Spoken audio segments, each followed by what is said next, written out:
Hello बच्चों, कैसे हो आप सब। लेकर के आए नेक्स्ट पार्ट अपना, जो कि हमारी वीडियो चल रही है क्लास 11th की भी और क्लास 12th की भी। तो उसमें से हम 11th क्लास का एक बहुत ही ज़्यादा इम्पोर्टेंट टॉपिक आज पढ़ने वाले हैं, जो कि है आपका जैविक अणु, जैव अणु, जिसमें कि आपको बहुत ज़्यादा दिक्कत आती है।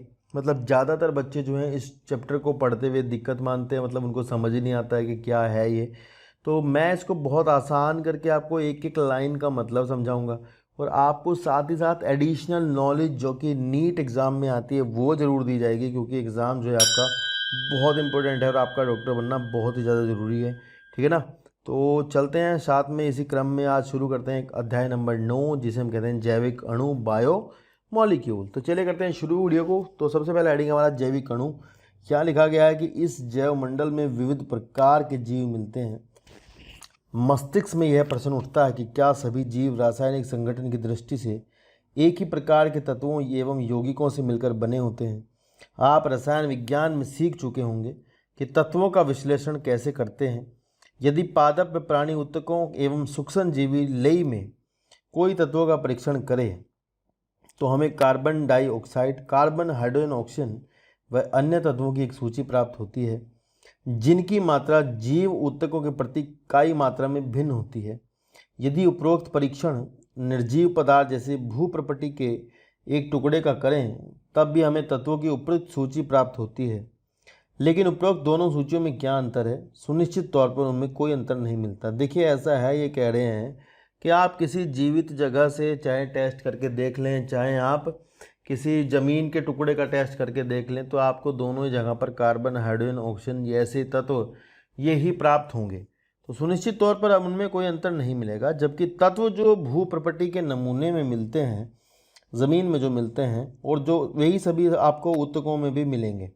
फिर भी सूक्ष्म परीक्षण से पता लगेगा कि कार्बन व हाइड्रोजन की मात्रा अन्य तत्वों की अपेक्षा किसी भी जीव में भू प्रपटी से सामान्य ज़्यादा होती है। तो यार यहाँ से एक स्टेटमेंट आपके पेपर में आने की संभावना है, ये वाला। ये स्टेटमेंट के रूप में आएगा कि कार्बन व हाइड्रोजन जो हैं ज़मीन से ज़्यादा आपके जीवित ऊतकों में पाए जाते हैं। तो ये थोड़ा सा इंपॉर्टेंट लाइन रहेगी, जो कि पेपर में आने की संभावना होगी। चलते हैं आगे। आगे दिया हेडिंग रासायनिक संगठन का विश्लेषण कैसे करें। यहाँ लिखा है, इसी तरह से हम पूछ सकते हैं कि जीवों में कार्बनिक यौगिक किस रूप में मिलते हैं। उपरोक्त उत्तर पाने के लिए कोई व्यक्ति क्या करेगा? इसका उत्तर पाने के लिए हमें रासायनिक विश्लेषण करना होगा। हम किसी भी जीव ऊतक जैसे सब्जी या यकृत का टुकड़ा लेकर के खरल व मूसल की सहायता से उसको तोड़ें। तो ये सीधा सीधा कह रहे हैं कि भाई कोई जीवित ऊतक लें, जीवित ऊतक लेकर के उसको ट्राईक्लोरो एसिटिक अम्ल, ये इंपॉर्टेंट आपको याद रखना है, यहाँ से ट्राईक्लोरो एसिटिक अम्ल में घोल लेते हैं, जिसके बाद हमें गाढ़ा सा द्रव्य पदार्थ होता है। उसे फिर हम एक महीन कपड़े में छान लें। छान करके निचोड़ने के बाद, छानने के बाद उसके दो अंश प्राप्त होंगे, जिनमें से एक अंश को फिल्ट्रेट कहते हैं और एक जो ऊपर बच जाता है वो। ठीक है। तो ध्यान रखिएगा, छानने के बाद आपको दो पदार्थ प्राप्त होंगे, एक तो वो जो नीचे छन जाएगा, एक वो जो नहीं छनेगा। इस बात को आप इंपॉर्टेंट समझना आगे। लिखा है, एक अंश जो घुल जाता है उसे निशंद या फिर फिल्ट्रेट कहते हैं। वह दूसरा अंश अम्ल में अविलेय है, जिसे धारित कहते हैं, यानी रिटेनेंट कहते हैं, यानी जो छन्नी के ऊपर बच जाता है उसको कहते हैं। वैज्ञानिकों ने अम्ल घुलनशील भाग में हजारों कार्बनिक यौगिकों को प्राप्त किया। तुम्हें उच्च कक्षाओं में बताया जाएगा कि जीव ऊतकों के नमूनों का विश्लेषण व इनमें मिलने वाले विशेषकर कार्बनिक यौगिकों की पहचान कैसे की जाती है। आप आगे की कक्षाओं में जाकर के ये पढ़ोगे कि किसी कार्बनिक पदार्थों का कैसे पता लगाया जाता है, कौन सी में कौन सा कार्बनिक पदार्थ होता है, ये केमिस्ट्री विषय में आप सीखोगे। किसी निचोड़ में मिलने वाले किसी विशेष यौगिक को उसमें मिलने वाले अन्य यौगिकों से अलग करने के लिए विभिन्न पृथक्करण विधियां अपनाई जाती हैं, जब तक कि वह अलग नहीं हो जाता। दूसरे शब्दों में, एक वियुक्त एक शुद्ध यौगिक होता है। विश्लेषणात्मक तकनीक का प्रयोग करके किसी भी यौगिक के आणविक सूत्र का एवं संबंधित संरचना का पता लगाया जा सकता है। देखिए केमिस्ट्री में जो है आप टेस्ट करके कौन सा यौगिक है, क्या है, इसके बारे में, उसकी संरचना, उसकी आणविक सूत्र, मोलिकुलर फॉर्मूला उसका जो होता है, उसके बारे में पता लगाया जा सकता है, इनके बारे में जानकारी प्राप्त कर सकते हैं। जीवित ऊतकों में मिलने वाले सभी कार्बनिक यौगों को जैव अणु कहते हैं। देखिए, जीवित में मिलने वाले जो भी होते हैं आपके, वो जैविक अणु होते हैं, जैसे कि आपके वसाएं, जैसे कि आपके कार्बोहाइड्रेट, जैसे कि आपके प्रोटीन, जैसे कि आपके न्यूक्लिक अम्ल। तो ये आपके जैविक अणु होते हैं, ठीक है ना। लेकिन जीवों में अकार्बनिक तत्व व यौगिक मिलते हैं। हम यह कैसे जान पाते हैं? एक थोड़ा भिन्न किंतु भंजक प्रयोग करना पड़ेगा। तो ये कह रहे हैं कि भाई देखो, उसमें और भी चीज़ें मिलती हैं, तो भाई कैसे हम इसको पता करते हैं, कैसे इसका पता लगेगा कि कौन से में क्या मिलता है। तो इन्होंने कहा कि भाई जीव ऊतकों पर्ण व यकृत पत्ती लें, कोई किसी लिविंग लीफ ले लें या कहीं लीवर का टुकड़ा ले लें, तो उसका थोड़ी मात्रा में तौल कर, यह नम भार कहलाता है उसका, पहले नम भार होगा, फिर उसको शुष्क कर लें, शुष्क करके संपूर्ण जल वाष्पित हो जाएगा। बचे हुए पदार्थ से शुष्क भार प्राप्त होता है। यदि ऊतकों को पूरी तरह जला दिया जाए, ध्यान से समझना, जो आपका ऊतक है उसको पूरी तरह से जला दिया जाए, जला करके जो उसके अंदर कार्बन कंटेनिंग पदार्थ होते हैं, कार्बन युक्त यौगिक होते हैं, वो सभी ऑक्सीकृत हो जाते हैं और कार्बन डाइऑक्साइड व जल वाष्प में अलग हो जाते हैं। देखिए, ये जानना चाहते हैं कि भैया जैविक अणु तो होते ही हैं, साथ ही साथ उसके अंदर अकार्बनिक तत्व भी पाए जाते हैं। तो अकार्बनिक तत्व जो है वो किस प्रकार से हम पता करेंगे? तो उसके लिए क्या करते हैं, जीवित ऊतक को लो, जीवित ऊतक को लेकर के उसका पानी निकाल दो, वाष्पीकृत कर दो, उसके बाद उसके जो है उसको जला दिया जाए। जलाने के बाद जितने भी कार्बन युक्त यौगिक होंगे वो सभी ऑक्सीकृत हो जाएंगे और कार्बन डाइऑक्साइड और जल निकल कर बाहर चले जाएंगे। बचेगा जो सामान उसे हम राख कहते हैं, ऐश कहते हैं या भस्म कहते हैं। तो भस्म को अगर टेस्ट किया जाएगा तो उसके अंदर आपको दुनिया भर की चीज़ें, कैल्शियम, पोटेशियम, सोडियम, मैग्नीशियम, तांबा, जिंक, निकिल, लोह आदि, ये सब मिलेगा, ठीक है ना। तो ये कह रहे हैं कि भाई जैसे कैल्शियम, मैग्नीशियम आदि मिलते हैं। अकार्बनिक यौगिक जैसे सल्फेट, फॉस्फेट आदि अम्ल घुलनशील अंश में मिलते हैं। ध्यान रखना, घुलनशील अंश में मिलते हैं। इस कारण से तत्वीय विश्लेषण से किसी जीव ऊतक के तत्वीय संगठन की, हाइड्रोजन की, ऑक्सीजन, क्लोरीन, कार्बन आदि के रूप में जानकारी मिलती है। यौगिकों के परीक्षण से, अगर आप यौगिक का परीक्षण को, तत्वों का परीक्षण करोगे तो तत्व प्राप्त होंगे। तत्व भी फिर दो प्रकार के होते हैं, माइनर एलिमेंट, मेजर एलिमेंट, ठीक है ना। दो तरह के तत्व होते हैं। एक तो ज़्यादा बहुमात्री होते हैं, जो ज़्यादा में पाए जाते हैं, बल्क में मिलते हैं, मेजर में मिलते हैं। एक आपके छोटे होते हैं, कम मतलब प्राप्त होते हैं, वो होते हैं, ठीक है ना। तो यहाँ लिखा है कि हाइड्रोजन, ऑक्सीजन, क्लोरीन, कार्बन आदि के रूप में जानकारी मिलती है। यौगिकों के परीक्षण करोगे तो यौगिक मिलेंगे, कार्बनिक यौगिक, अकार्बनिक यौगिक की जानकारी मिलेगी। ये कह रहे भाई केमिस्ट्री की अगर आप भाषा में बात करोगे तो केमिस्ट्री की भाषा में आपको, केमिस्ट्री के दृष्टिकोण से आपको उन यौगिकों में कुछ एल्डिहाइड मिलेंगे, जिनमें कि एल्डिहाइड में आपका CHO समूह होता है, वे एल्डिहाइड होते हैं। कुछ कीटोन होंगे जिनमें कार्बोनिल ग्रुप होता है, C डबल बॉन्ड O। कुछ आपके एरोमेटिक होते हैं जो कि आपके एरोमेटिक के जो गुण होते हैं उनको फॉलो करते हैं, जैसे कि जिनके अंदर हकल लूल फॉलो होता है। ये आप रसायन विज्ञान में पढ़ोगे, जहाँ पर हकल लूल फॉलो होता है वहाँ पर एरोमेटिसिटी होती है, ठीक है। और जो जिनमें इलेक्ट्रॉन्स का डीलोकलाइजेशन होता है वहाँ पर एरोमेटिसिटी होती है। ये आप केमिस्ट्री में पढ़ोगे। तो किंतु जीव विज्ञान की दृष्टि से इन्हें अमीनो अम्ल, जीव विज्ञान में देखो यार, जीव विज्ञान में आप भले ही वो जो यौगिक है, भले ही वो यौगिक आपका जो है एल्डिहाइड हो, भले ही वो यौगिक आपका कीटोन हो, भले ही वो एरोमेटिक हो, तो यहाँ भैया वो जो होगा आपका, या तो वो अमीनो अम्ल होगा या वो न्यूक्लियोटाइड क्षार होगा। इसका मतलब है कि न्यूक्लियोटाइड जो होते हैं ये आपके DNA बनाने में काम आते हैं। आगे चलकर आप एक एक की संरचना को समझोगे। यहाँ लिखा है क्षार हो सकता है, वसा अम्ल हो सकता है, इत्यादि में वर्गीकृत करते हैं। मतलब बायोलॉजी में आप उनको अलग अलग जो हैं जैविक अणुओं में विभक्त करके रखा गया है, वहाँ पर वो अलग अलग तरीके से पढ़े जाते हैं, ठीक है ना।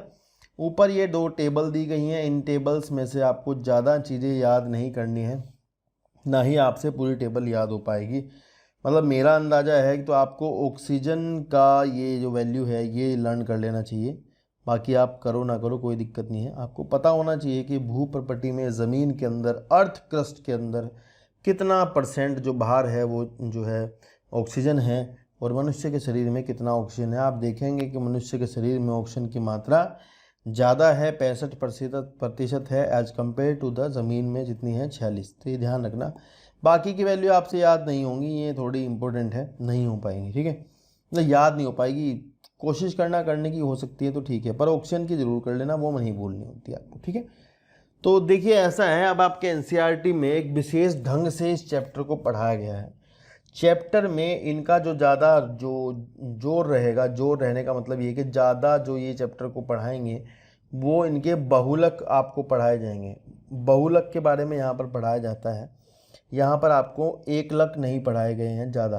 तो जैसे कि यहाँ अमीनो अम्लों पर कम बात की गई है, ठीक है, वो तो, लेकिन प्रोटीनों पर थोड़ी ज़्यादा बात की गई है, ऐसा है, ठीक है ना। तो यहाँ सबसे पहले देखो इन्होंने सीधा ही अमीनो अम्लों के बारे में बात शुरू कर दी, ठीक है ना। तो पहले हमें अमीनो अम्ल जानने होंगे कुछ। देखो जितना इन्होंने दिया है उतना तो हम पढ़ेंगे ही, साथ ही साथ जरा मरा थोड़ा बहुत जो चीज़ें बाहर से नीट के एग्ज़ाम में आती है उनको हमें ज़रूर जानना होगा। हर एक फ़ोटो, हर एक लाइन क्वेश्चन है, वो क्यों पूछा गया है, क्यों फ़ोटो बनाया गया है, एनसीईआरटी जो है टिपिकल है उस पर हम बात करेंगे, एक एक लाइन पर क्यों ऐसा किया गया है। तो सबसे पहले हम पढ़ेंगे अमीनो अम्ल। इससे पहले अमीनो अम्ल से पढ़ने से पहले आपकी जानकारी के लिए एक दो बातें मैं आपको बता देता हूँ जो आपको शायद काम आएंगी। तो आपको ये पता होना चाहिए कि कुछ ग्रुप होते हैं, जो ग्रुप यहाँ आगे काम आएंगे, उन ग्रुप के बारे में आपको पता होना चाहिए। जैसे कि एक ग्रुप होता है आपका OH, आपको भले केमिस्ट्री आती हो मैं आपको बताता चलूँगा। OH ग्रुप को हम कहते हैं हाइड्रोक्सिल। देखो यार, अगर ये ग्रुप आपको नहीं पता होंगे तो आपको चैप्टर में आगे दिक्कत होगी। तो इसको कहते हैं हाइड्रोक्सिल ग्रुप, ठीक है ना। तो ये जहाँ पर होता है, या फिर आप इसको कहते हो एल्कोहलिक ग्रुप, ये आप ध्यान रखोगे, ठीक है जी।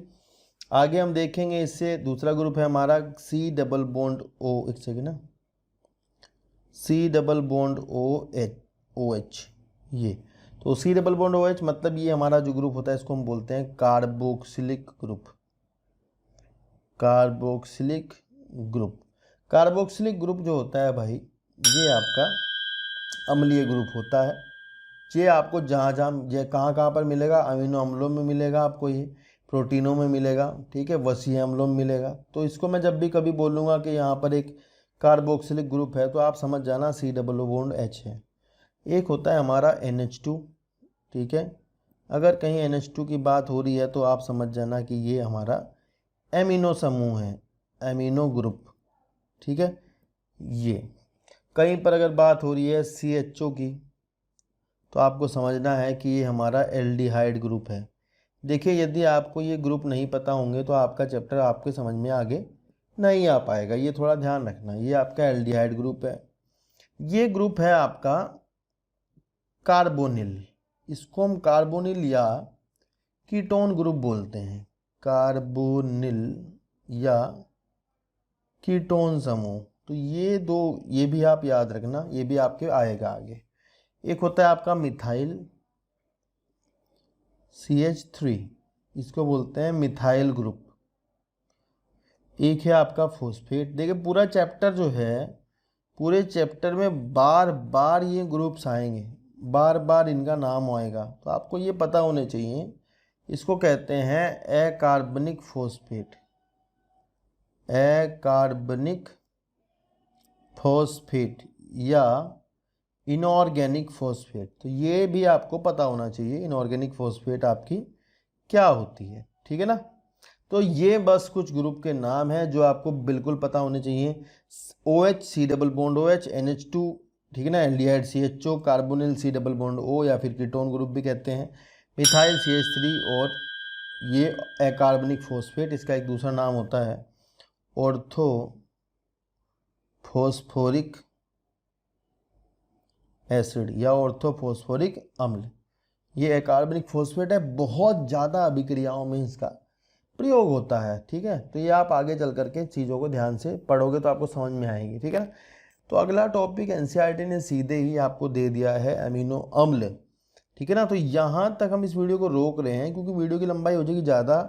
एमिनो अम्ल जो टॉपिक है थोड़ा लंबा चलेगा, मतलब एक एक टॉपिक अलग अलग तो 30-30 मिनट का तो रहेगा ही, तो यहीं पर इसको रोक रहे हैं। नेक्स्ट वीडियो में आपको अमीनो अम्ल बहुत अच्छे से पढ़ाया जाएगा, जिससे कि आपकी सारी टेंशन हट जाएगी जितने भी जैविक अणु को लेकर के आज तक की होंगी। ठीक है ना। इसको पढ़ने के बाद आपको ये प्रॉब्लम नहीं आएगी कि हमें तो जैविक अणु समझ में नहीं आया है, बायोमोलिक्यूल टॉपिक समझ ही नहीं आया है। तो मैं जैसे मैं पढ़ाता हूँ बच्चों को, जो मैं कोचिंग कराता हूँ वहाँ पर, वैसे ही आपको पढ़ाने वाला हूँ। कोई भेदभाव नहीं किया जाएगा। बस लगातार बने रहेगा हमारे चैनल के साथ, हमारी वीडियो के साथ। बहुत बहुत धन्यवाद होगा आपका। तो चैनल को कर देना सब्सक्राइब, भाग कर देना सपोर्ट। धन्यवाद बहुत बहुत। मिलते हैं नेक्स्ट वीडियो में। ठीक है, शुक्रिया।